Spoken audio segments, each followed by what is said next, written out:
This is your reality check.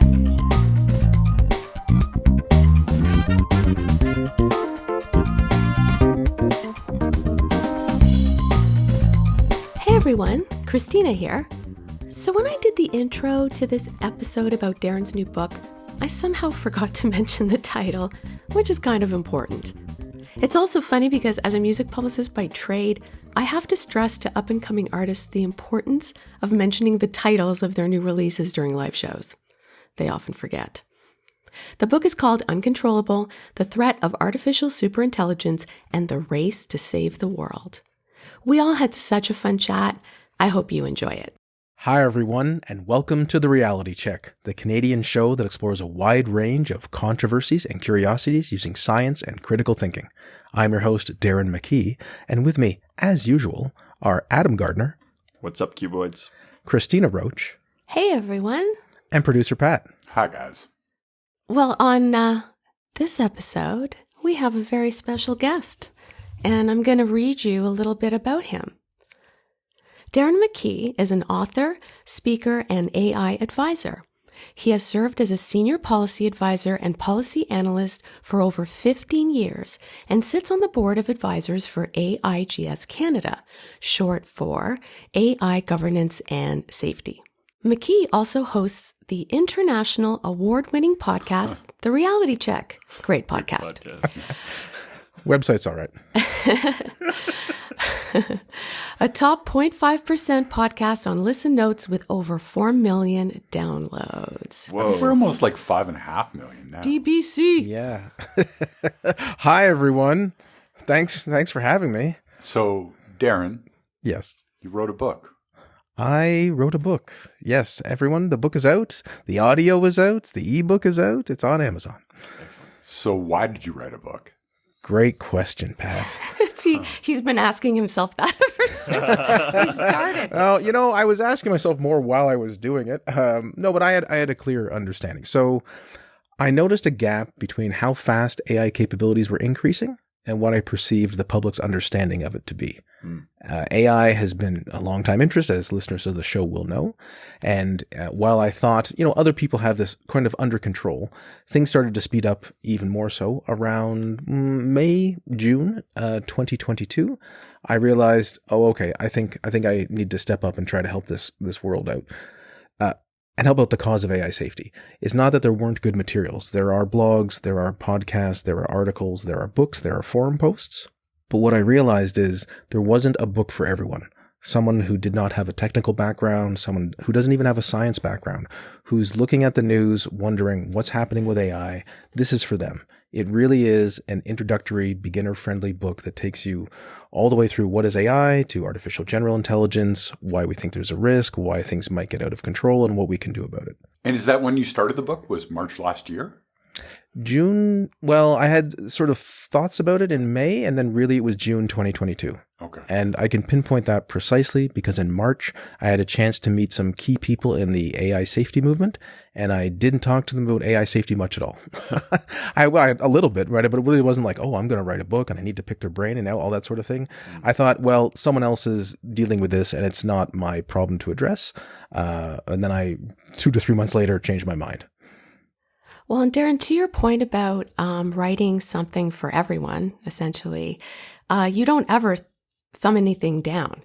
It's just, I love how you word things and how you answer questions and how the way you have the book set up where you have, hey, this chapter's about this, and you give us a little bit, so it gives us some context, which is great. And then at the end, you have the key messages. Great job, man. Thank you. That's very sweet. So for those who haven't read it, I tried to think through in all the ways that could be useful. How can I help people understand the material? And it's very tempting in a book to show how smart you are, to include either fancy words or interesting complex ideas. And I really tried to streamline it all to think, what's my main idea? How do I express it? And that sort of lens of accessibility was throughout the entire process. So from the cover to the way the book is structured into 3 different parts, to the chapter titles. And as Christina said, each chapter begins with a little overview, just 3 or 4 sentences explaining what the chapter is about. And each chapter ends with 4 to 8 bullet points, the key messages from that chapter. And I think we've all had an experience where like, well, that was good. And then you just forget what you just read because we're all human. Right. And even as a reference guide, if someone's like, hey, what was this chapter about? They can easily just flip right to the back and get a quick summary. I should mention that even though this sounds like a commercial for Darren's book, we were just all interested in talking to him about the process. Yeah. And it's a great book. The best commercials are when the people believe it. Yeah. Well, I mean, I must have, read or heard your book 13 times. Yes. So for those who don't know, I involve Pat in this wonderfully easy, simple process. You guys did a thing. Yes. Yeah. Pat, it was the only editor and producer for the audiobook, which was arduous and definitely more work than I anticipated and perhaps more than Pat did as well. Oh, for sure. Audible has certain standards, but I can be honest, I did a worse job than I thought I would. As you know, I've done this podcast for 15 years, and I would think I can speak, I can know the words and out loud and so on. And yet, when it came to the audiobook, I kind of got lost in sort of quirky little rabbit holes about exactly how to pronounce certain words.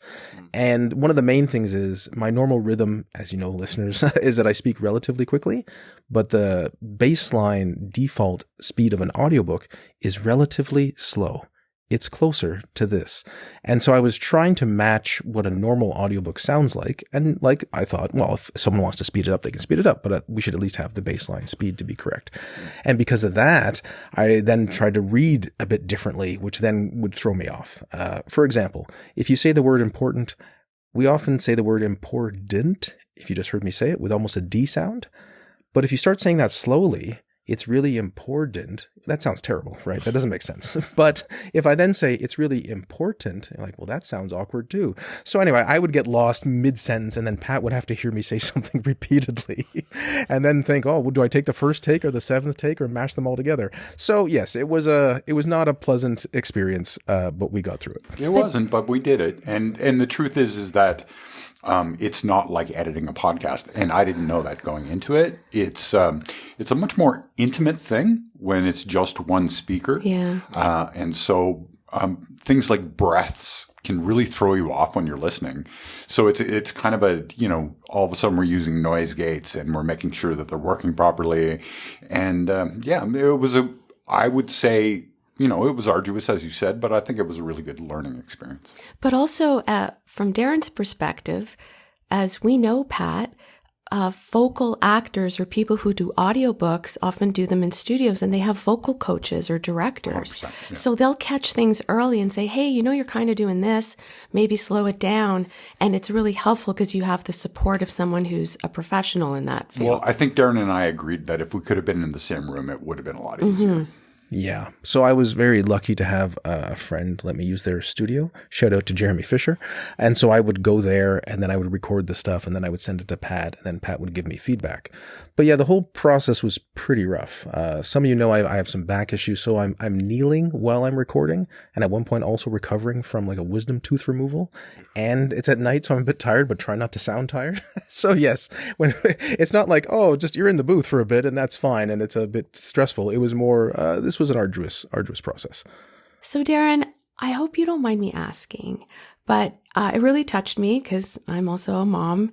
In the front of your book, you dedicate it to your mother, Tina, and you actually say, dedicated to my mother, Tina, you gave me life twice. Mm-hmm. What is this story? Well, I think the first one we can all guess. Actual life. Tell us about it. Yeah, she is my biological. Well, I actually don't have evidence, but I believe she's my biological mother. Then the other thing is that I was really sick when I was younger with, we'll say something like chronic fatigue for multiple years. I missed a lot of school. And it was many years of this. And in a way, I'm not fully healed from that. But all that to say is her, we'll say, steadfast, diligent, dedicated, positive approach of largely taking care of me, putting a bit of her life on hold, I think was probably a contributor to me getting through it and being, well, I won't say sane, but as sane as I am right now. And in that sense, I thought I should show her some gratitude for such a large sacrifice. That's very touching. Yeah. And she was very touched by it, and that's very sweet. And I also jokingly said, well, sorry, Mama, you're not going to get a grandkid, but at least I gave you this book. Now, I really enjoyed this book, Darren. I think we're on the same page about a lot of things related to AI, so that was great. Obviously, you made an attempt to make it very accessible. So is there anything you wanted to include in the book, but you didn't just because you thought it wasn't really accessible for your audience, but that you still think is important, that's important for people to know, and that maybe would be something our audience would be interested in hearing? Great question. It is a great question. And in a way, I've almost like trained my brain out from being usefully able to answer it in the sense that the lens of, is this useful? Is this necessary? Was so pervasive in my mind that I really didn't stray from it. So when you say, is it something people should know? Like if they really should know it, it's in the book. Yeah. Right. That said, we all know Darren likes the topic of consciousness and free will stuff. And so there's none of that in the book, aside from just to say that, AI systems do not need to be conscious to cause us harm. But if Darren had a book more for himself, there would have been a lot more on AI consciousness, free will, the nature of choice, and those sort of complexities. Because so often people will say, well, a robot or an AI system, they can't do X because a person can. And I would love to spend more time thinking like, well, what do you mean when you say a person can do it, right? Well, people can make choices. Like, well, what do you really mean? It would be a lot more, sort of philosophical interrogation of what that might mean as it relates to AI stuff. And for, again, obvious reasons, if you just heard what I said, that doesn't fit as well in a accessible book for most people for an issue that isn't quite related to the main point of AI systems are becoming more powerful, and there's a risk that we can't control them. You say in the book, Darren, that when it comes to artificial intelligence or artificial superintelligence, it's not necessary for it to have will or have goals, but the simple fact that it seems to have those things is almost equivalent. That is exactly correct. This is a bit of Daniel Dennett's intentional stance stuff for people who are curious, but we're trying to understand the world, and that is related to how things are and how we might treat them. The example in the book is the easy one anyway. A virus doesn't need to have intentions and goals in a way a human would to cause harm. Right. It can cause a lot of harm. It can kill you, right?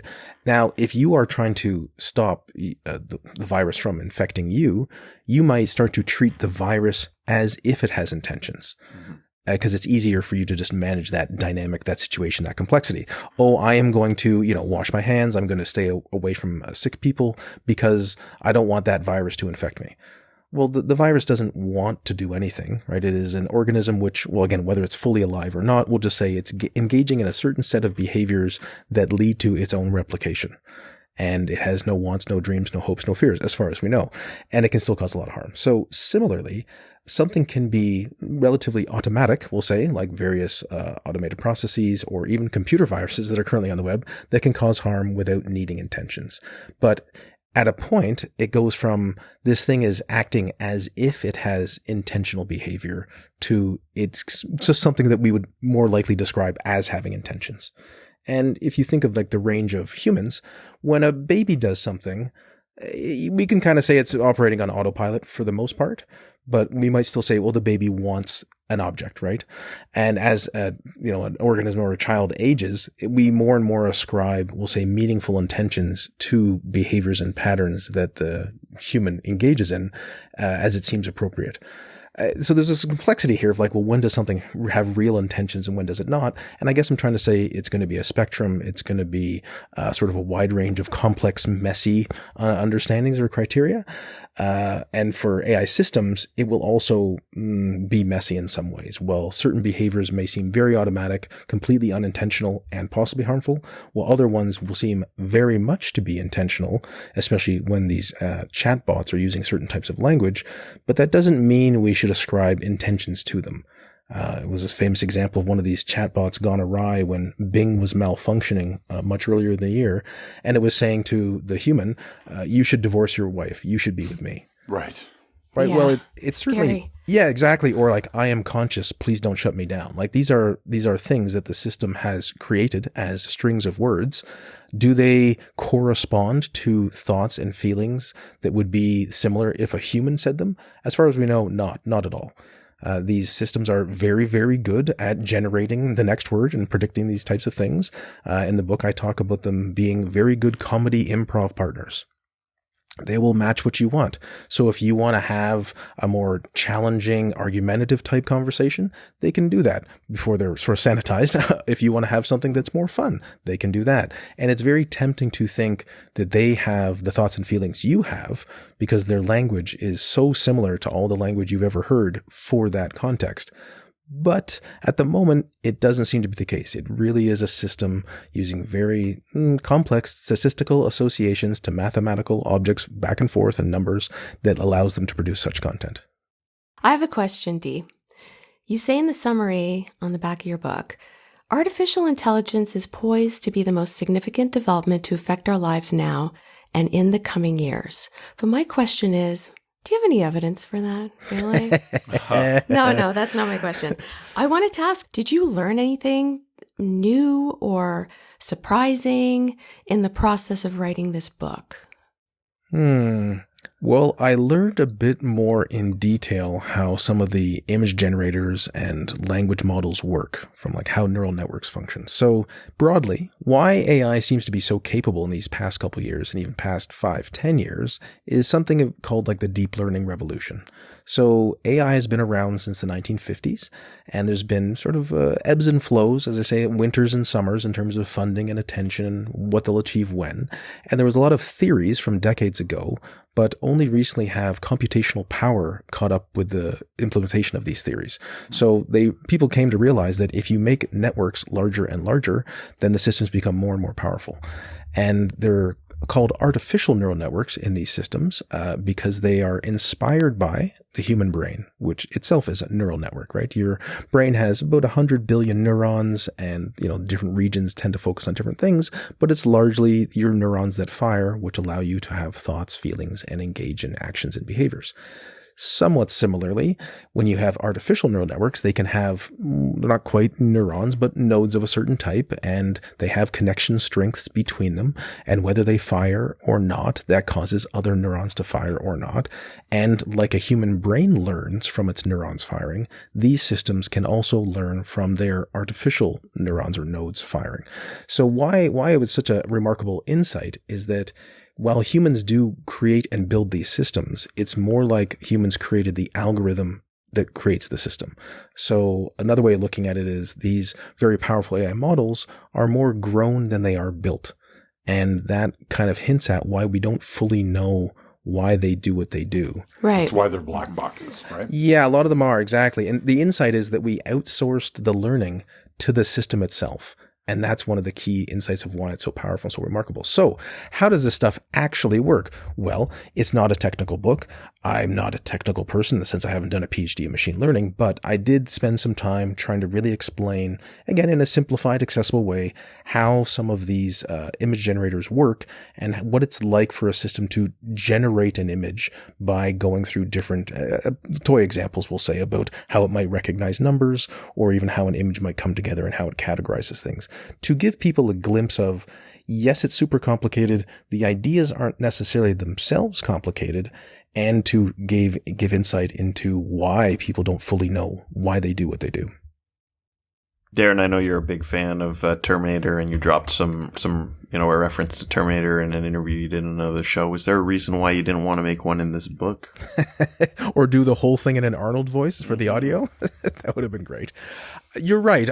There was a bit of a conscious decision to not use too many pop culture references, even though I can totally understand a slightly different version of me writing the book would think, well, more pop culture references, the better, right? If you're trying to reach people, you meet them where they are. So why wouldn't you mention Terminator, Matrix? I do have one mention of 2001, but the movie Her, the movie Ex Machina, all these things, or Transcendence, all these things that people have some exposure to.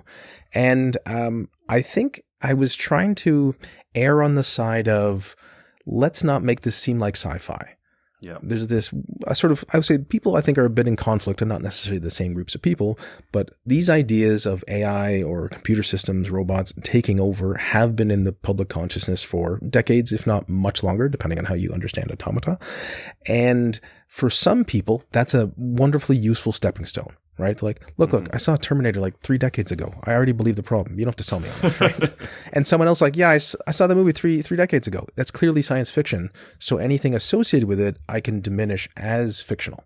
Yes. And I was a bit worried that given I'm trying to reach, in a way, everyone, but also non-sciencey people, I didn't want any inadvertent negative association to sci-fi, even though my association to sci-fi is positive, for other people to then kind of dismiss the thing like, well, he's saying it's like that movie, which is not real. Yeah, and I often see like there's a common criticism of articles about AI that people slip in sort of a Terminator image, right? A Terminator endoskeleton or something like that. And they say that's not realistic because real AI is not going to be anything like Terminator. And well, I think it's somewhat true that probably the AI takeover isn't going to be like the actual Terminator robots going around crushing skulls. Skynet isn't that necessarily that far off for an idea that was something that, it came up with, what is it, over 30 years ago, right? Oh, yeah, totally. My joke was like, no, it's not at all like a Terminator. It's like Skynet in that movie, The Terminator. So for people who aren't fans like Adam and I, Skynet is the AI system behind all those AI robots that doesn't have an overt physical presence, but is more like a distributed neural network that gains access to the world's resources and can manipulate and control things. So I think Skynet is actually a pretty good example of it.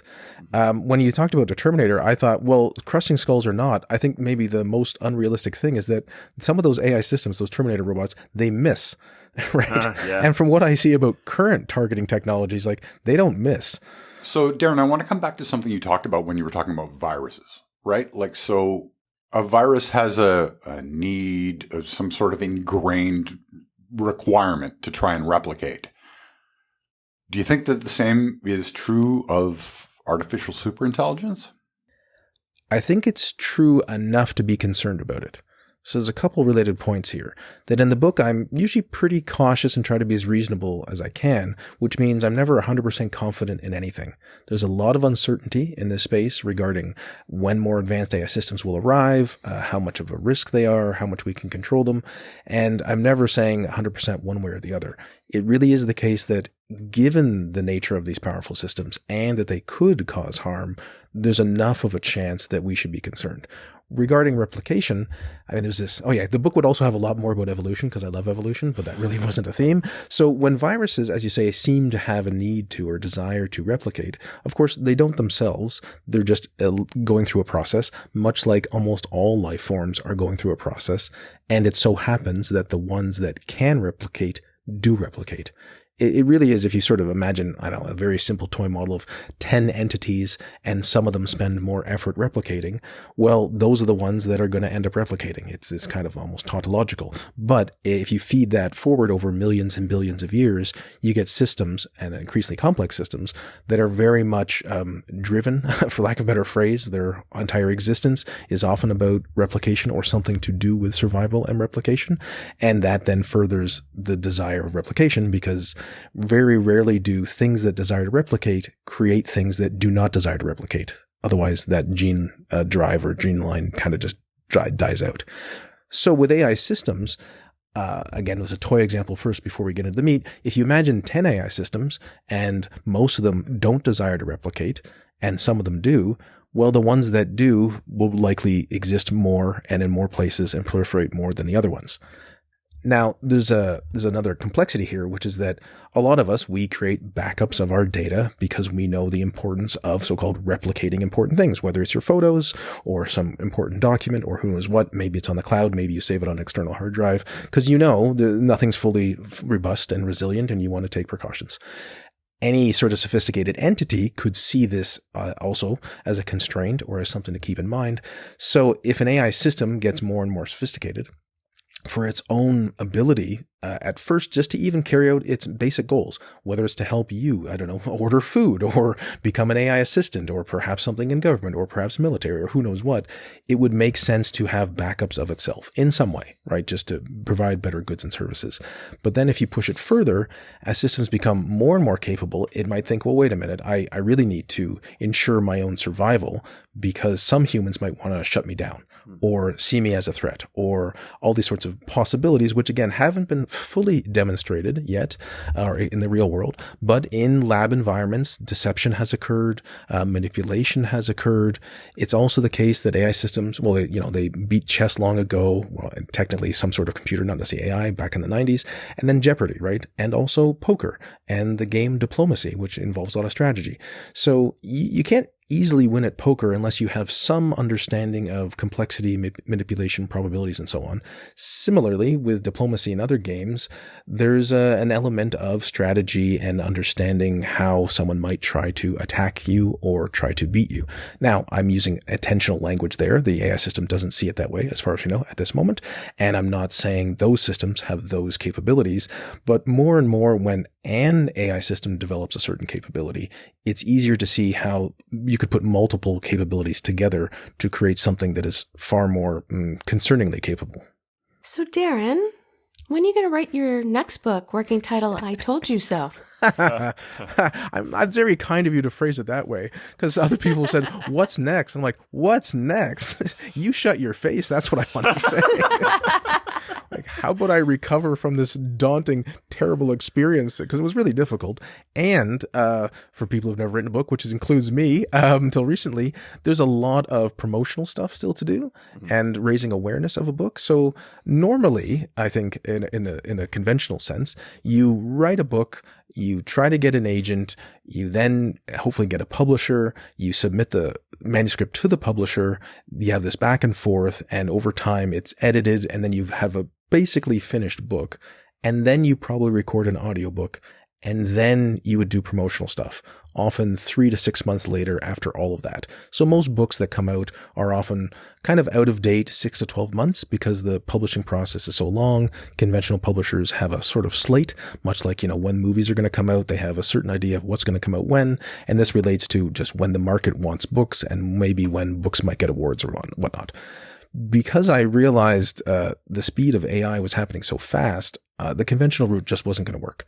If I went conventional and I was successful, which still there's a lot of asterisks there because sometimes that could take quite a while, it would have come out in 2025. And you sort of, if you just think what happened a year ago, like ChatGPT is just a year and 3 weeks now old at this point.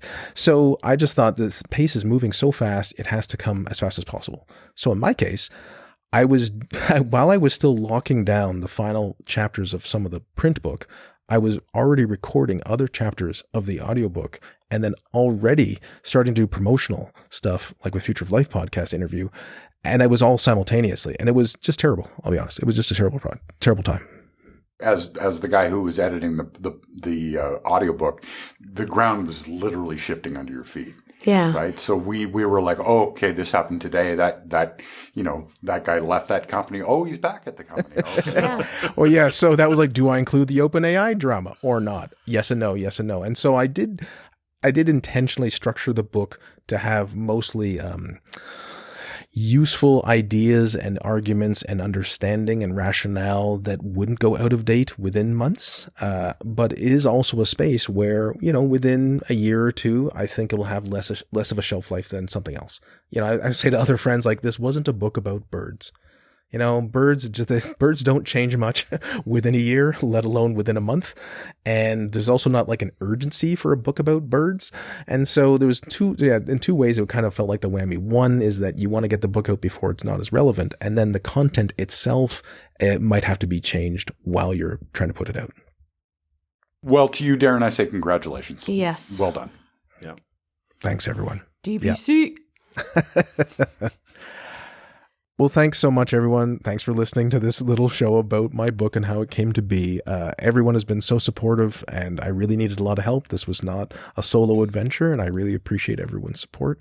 So thank you to listeners as well. I honed a lot of skills over all these years. And so until next time, think better to act better. Peace out, cuboids. Stay classy, not smartassy, and happy holidays, however you celebrate them, checkers. Happy holidays, everyone. For show notes or to discuss this episode, visit our Facebook page and website at trcpodcast.com. For general inquiries or to send a topic or parody suggestion, email info@trcpodcast.com. Help support the show by leaving a review on iTunes and liking us on Facebook. Follow us on Twitter at TRC_podcast.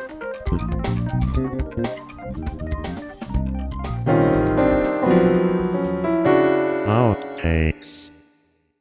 In the front, I'm being. You can't be turning pages. I know. Give me a sec. Okay. Origami.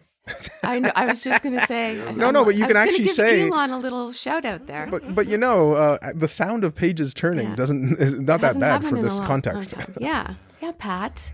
It's authentic. It's like one of those, audio lab, like, oh, they're reading the book right now. I think I even said to Pat, what if his book sucks? What are we going to do? We don't have to. I was going to jokingly summarize the conversation. Well, I wrote a book, everyone. Outtakes.